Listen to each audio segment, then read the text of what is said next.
Hello guys. आपका फिर से बार स्वागत है हमारे इस डेवलपर सीरीज के अंदर, जिसके अंदर हम जावास्क्रिप्ट ट्यूटोरियल देख रहे हैं। और इसके अंदर जो हमारा आज का जो एजेंडा है या आज का हमारे वीडियो का जो एजेंडा है वो है हमारा डेटा टाइप। तो वेरिएबल्स के अंदर हम अब जो वेरिएबल के हमने वेरिएबल्स को देखा, उसको डिक्लेरेशंस हमने देख चुके हैं। और उसको हम उसमें उसके रूल्स, उसको डिक्लेयर करने के रूल्स भी हमने देख चुके हैं। होस्टिंग इफेक्ट भी हम देख चुके हैं। तो अब हम इनको जो मेन मेन चीजें थी हम अब तक जो वेरिएबल की तो वो हम देख चुके हैं। तो अब हम बात करते हैं हम वेरिएबल के लिए वेरिएबल डेटा टाइप। ओके। तो हम जब डेटा टाइप की बात करते हैं तो डेटा टाइप क्या करता है। डेटा टाइप एक्चुअली हमारे को ये बताता है कि भाई ये जो वेरिएबल है वो वेरिएबल पर्टिकुलर चीज को इंडिकेट करता है। और वो काफी हमारे को हेल्प करता है कि बग फ्री कोड बनाने के लिए। हालांकि हमारी जो जावास्क्रिप्ट होती है वो काफी यूजर फ्रेंडली होती है, या आप बोलो तो डेवलपर फ्रेंडली होती है और है भी। बट हम अगर मान लो इस टाइप स्क्रिप्ट की इसी का सेम ही रूप है, तो अगर वो उसको वहाँ पे हम उसको पहले से हम डिफाइन भी करते हैं। और हम जावास्क्रिप्ट के अंदर भी हम इसका जो है वो डिफाइन करते हैं। अभी हम देखते हैं तो जावास्क्रिप्ट में भी जो डेटा टाइप होते हैं वो दो टाइप्स के होते हैं। जो पहला टाइप होता है वो होता है प्रिमिटिव डेटा टाइप, और सेकंड होता है नॉन प्रिमिटिव डेटा टाइप। तो फर्स्टली हम प्रिमिटिव डेटा टाइप के अगर हम देख रहे हैं तो प्रिमिटिव डेटा टाइप के अंदर भी हमारे पास पांच टाइप के डेटा टाइप होते हैं। पहला वो होता है नंबर। नंबर के अंदर क्या होता है कि इसमें आप इस डेटा टाइप के अंदर केवल जो न्यूमेरिकल वैल्यू है केवल वो ही आप असाइन कर सकते हैं। एक बार जैसे अब इसने अब अगर एग्जांपल के लिए अगर हमने अगर मैं नीचे मैंने एक वेरिएबल बनाया, एक एग्जांपल के लिए मैंने एक एग्जांपल लिया, वहां पे मैंने एक नम बनाया, उसमें एक वेरिएबल वैल्यू डाल दी नम, और नंबर की वैल्यू मैंने डाल दी 10। ठीक है। अब 10 अब यहाँ पे डालने के बाद में आप इसको अब ये इसका अगर आप डेटा टाइप अगर चेक करोगे, ठीक है, ठीक है, टाइप ऑफ जो फंक्शन है उसको अगर यूज करते हुए अगर आप इसका अगर टाइप अगर आप जानोगे तो उसका टाइप आपको मिलेगा नंबर। ठीक है। सेकेंडली हमारा जो दूसरा टाइप होता है वो होता है स्ट्रिंग।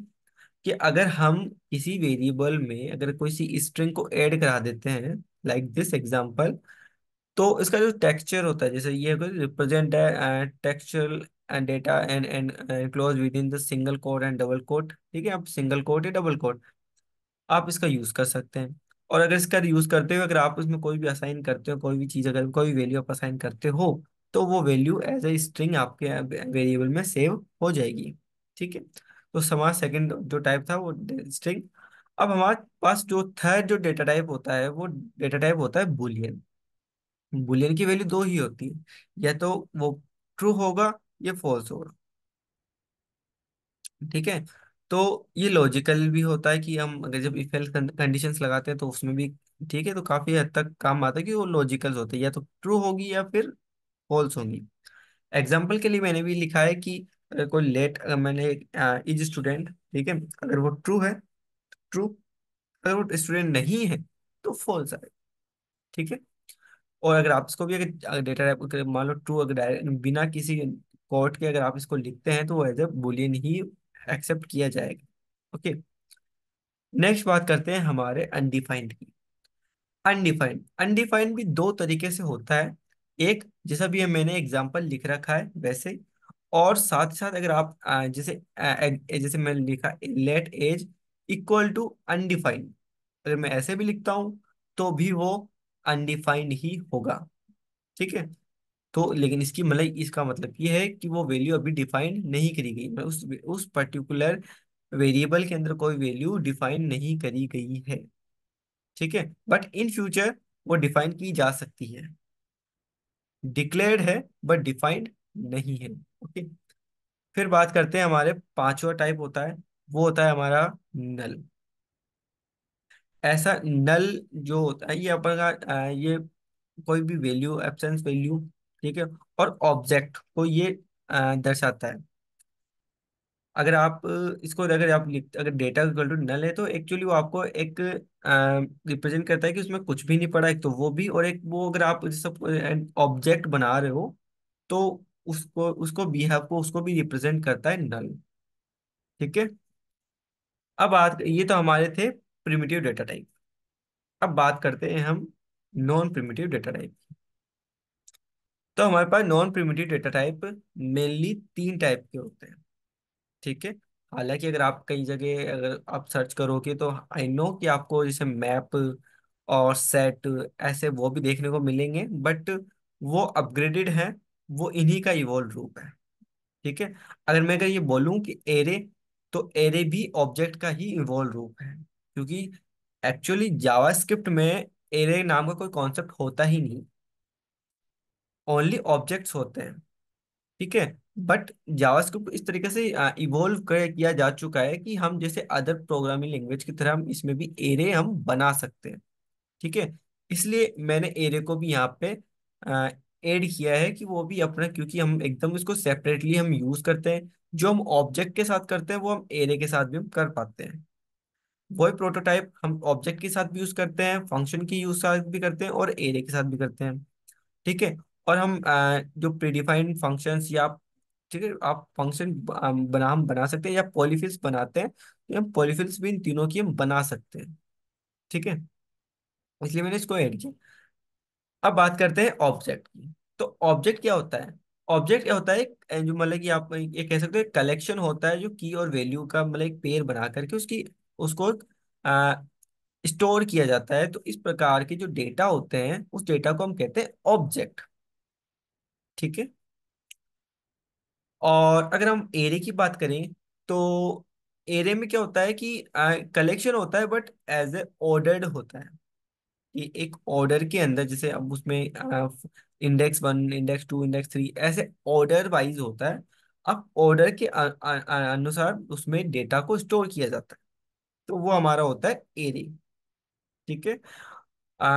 और इसके अंदर अब जैसे हम क्या कर सकते हैं कि ऑब्जेक्ट के अंदर भी हम एरे ऐड कर सकते हैं, कि जैसे किसी की वैल्यू अगर हम पुट कर रहे हैं तो उसकी वैल्यू एज ए एरे में पुट कर एक यूज किया जा सकता है। और उसी तरीके से हम एरे के अंदर भी किसी पर्टिकुलर इंडेक्स पे कोई हम एक सेट बनाया जा सकता है, उसको वहां पे हम सेट भी कर सकते हैं। ठीक है। ये हमारे बहुत काम आते हैं जब हम डेटाबेस जैसे मोंगोडीबी में हम जब काम करते हैं, तो वहां पे भी हम इसको का यूज करते हैं, जहाँ पे जेसन टाइप का डेटा हम स्टोर करते हैं या बेसन टाइप। ठीक है।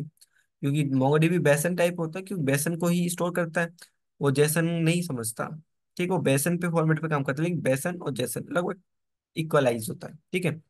अब बात करते हैं फंक्शन की। और फंक्शन क्या होता है कि आप ये कह सकते हो कि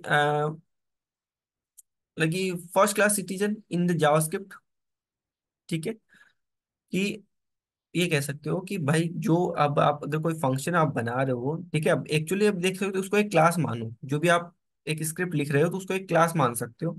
उसके अंदर जो लिखे जाने वाला फंक्शन, वो क्या होता है, उसकी फर्स्ट क्लास हो जाती है। और फर्स्ट क्लास के अंदर जो भी क्लास होती है उस क्लास का सिटीजन है वो। ठीक है। क्योंकि उस सिटीजन को वो एक्सेस कर सकते हैं, और उसको यूज करते हुए हम किसी उस सिटीजन को, अगर जैसे उसको हम यूज भी, हम अदरवाइज हम यूज भी कर सकते हैं। और इसके अंदर हम क्या कर सकते हैं कि जो आर्ग्यूमेंट्स होते हैं या पैरामीटर्स बोल लो, ठीक है, तो वो भी हम यहाँ पे कर सकते हैं, पैरामीटर्स भी हम पास कर सकते हैं, आर्ग्यूमेंट पास करना। ठीक है। और ताकि हम उसको हम मल्टीपल टाइम यूज किए जा सके, उसके लिए आर्ग्यूमेंट भी हम सेंड करते हैं। ठीक है। तो उसे डायनेमिक बनाना है और कहीं भी यूजेबल बनाना है। ठीक है। अगर हम इसके लिए एग्जांपल्स पे जाएं, तो हम देख सकते हैं कि जो हमारा पहला जो ऑब्जेक्ट है, तो ऑब्जेक्ट के अंदर मैंने आपको बताया कि एक सेट है। ठीक है। जिसके अंदर की और वैल्यू का पेयर होता है। तो मैंने की और वैल्यू का एक पेयर बना रखा है, जैसे नेम जॉन, एज 30, हॉबी। मैंने बोला हॉबी में जब की वैल्यू होती है, तो की वैल्यू के अंदर भी हम एक एरे दे सकते हैं, लाइक दिस। इसमें रीडिंग एंड कोडिंग। ओके। और इसके साथ साथ हम एड्रेस के अंदर एक सेट ऑफ भी बना सकते हैं, जैसे हमने एक एरे बनाया उसी तरह सेट भी बनाया जा सकते हैं, उसके अंदर भी हम अनोदर की एंड वैल्यू भी हम पुट अप कर सकते हैं। तो नाउ अब हम जो एग्जांपल देखते हैं वो देखते हैं एरे के लिए। अगर हम एरे के लिए अगर एग्जांपल देखें, तो वहां पे एक सिंपली है कि एक एरे बनाया, उसके अंदर हमने क्या कर दिया, एक पर्टिकुलर इंडेक्स पे पर्टिकुलर वैल्यू हमने रख दी। जैसे कि जीरो के इंडेक्स पे हमने 1 रखा, फर्स्ट फर्स्ट इंडेक्स पे 2 रखा, और सेकंड इंडेक्स पे 3, थर्ड इंडेक्स पे 4 एंड फोर्थ इंडेक्स पे 5 हमने यहाँ पे वैल्यू रखी है। ठीक है। सेकेंडली, हमने जो वेरिएबल बनाया उसमें बनाया फ्रूट्स, वहां पे भी हम एक इंडेक्सिंग पे जैसे एप्पल बनाना है, ऑरेंज मैंने यहाँ पे रखा। साथ ही साथ अगर आप इसको मिक्सिंग एरे बनाना चाहते हो तो वो भी कर सकते हो। जैसे फर्स्ट जो यहाँ पे 1 लिखा हुआ है वो एज ए क्या है, न्यूमेरिकल वैल्यू है, वो नंबर्ड है। सेकंड 2 लिखा, 2 क्या है हमारे यहाँ पे, 2 है हमारे पास यहाँ पे स्ट्रिंग। ठीक है। थर्ड थर्ड हमारे पास क्या है, की एंड वैल्यू यानी सेट। सेट बोल सकते हो, ये आप इसको सेट बोल लो या ऑब्जेक्ट बोल लो, ठीक है। लेकिन हम यहाँ पे हम सेट ही बोलते हैं, क्यों, ऑब्जेक्ट टोटली डिफरेंट चीज हो जाती है, क्योंकि ये सेट है। ठीक है। यहाँ पे की और वैल्यू आ गई तो हम एक सेट बना रहे हैं। ठीक है। क्योंकि हमने ऑब्जेक्ट को भी ये बोलते हैं कि a collection of set of values. ठीक है, set in the set of key and values. Okay. तो उसी तरीके से हम यहाँ पे की और वैल्यू करते हैं, सेट बना रहे हैं, तो अब सेट भी हम यहाँ पे यूज करके एक मिक्स एरे भी इस तरीके से आप यूज कर सकते हो। और उसको आप, लेकिन जो मिक्स एरे होते हैं उसको थोड़ा क्या होता है ना कि एक्सेस करना थोड़ा डिफिकल्ट पड़ जाता है। लेकिन हाँ, अगर आप इसको डायरेक्टली यूज करना चाहो तो वो दिख जाएगा, लेकिन एक्सेस करना टोटली डिफरेंट। सो हम हमेशा जब भी एरे बनाते हैं तो वो एक सिंगल टाइप का ही हम एक एरे बनाते हैं, या तो वो कलेक्शन ऑफ होगा सेट्स का, कि कई सारे सेट्स होंगे, या फिर कई सारे स्ट्रिंग्स का सेट होगा, या वो नंबर्स का सेट होगा। ठीक है। इसके अलावा हम कोई दूसरा सेट नहीं बनाते हम और हम एरे के अंदर भी एरे, जैसे हम 2D एरे 3D एरे बनाते हैं, तो हम वो भी हम यहाँ पे करते हैं। ठीक है। तो इस प्रकार से बनाए जाते हैं हमारे पास एरे। अगर बात करें कि फंक्शंस की, तो फंक्शंस लाइक जो सिंपल जो ही हम अदर जहाँ पे कोई अदर प्रोग्रामिंग लैंग्वेज आपने देखी होगी तो वहां पे जैसे हम बनाते हैं वैसे ही यहाँ पे भी बनाते हैं। ठीक है, कोई डिफरेंट नहीं है, सेम चीज है। वही हम फंक्शन लिखते हैं, फिर उसका नेम, फंक्शन का नेम, और फंक्शन के फिर उसमें जो ब्रैकेट्स लगा के उसमें हम पास करते हैं आर्ग्यूमेंट्स या पैरामीटर्स। ठीक है, आर्ग्यूमेंट्स हो गए। अब यहाँ पे जो आर्गुमेंट्स आए हैं, हमारे पास आर्गुमेंट्स हैं ए एंड बी। अब इसके अंदर हम, अब ए और बी के साथ हम क्या ऑपरेशंस करना चाहते हैं वो पर्टिकुलरली फंक्शंस के अंदर हम लिख देंगे। और अकॉर्डिंग जब भी हम इसको कॉल करेंगे उस और उसमें उस पैरामीटर्स को पास करेंगे, पर्टिकुलर वैल्यू, आर्गुमेंट्स की वैल्यूज को हम पास करेंगे, तो उसके अकॉर्डिंगली फिर ये क्या करेगा, उसी चीज के जो उसको जो ऑपरेशंस होगा उनको परफॉर्म करेगा, और उनके अकॉर्डिंग वो हमारे को जो आंसर है वो रिटर्न करेगा। सिंपली हमने एक लास्ट में एक और बनाया जो है मल्टीप्लाई के लिए। मल्टीप्लाई किया तो उसमें हमने पैरामीटर्स के पास कर दिए ए और बी, और उसमें हमने उसको जो डायरेक्ट रिटर्न करवा दिया ए को मल्टीप्लाई बी। ठीक है। अब इसमें आप, मैंने यहाँ पे रिटर्न नहीं लिखा है, आपने ये भी देखा होगा मैंने यहाँ पे रिटर्न नहीं लिखा, क्योंकि रिटर्न लिखने की जरूरत ही नहीं है यहाँ पे। कारण कारण ये है क्योंकि यहाँ पे हमने यहाँ पे फंक्शंस को ही यहाँ पे इसमें रिटर्न, इसको फंक्शन है वो पूरा पूरा फंक्शन मल्टीप्लाई वाले वेरिएबल के अंदर आ रहा है।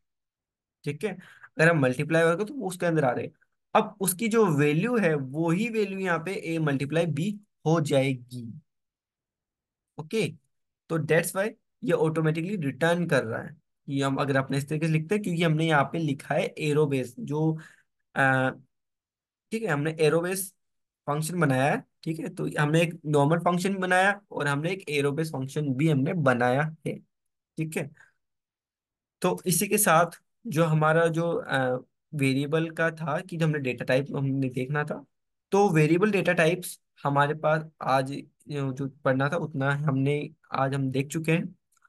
और नेक्स्ट वीडियोस के अंदर हम इसके जो अभी भी हम वेरिएबल्स के अंदर ही अभी हम और डिस्कशन करेंगे। ठीक है, जिसमें हम टाइप कोरिजन होता है तो उसको भी हम डिस्कस करेंगे नेक्स्ट वीडियोस के अंदर।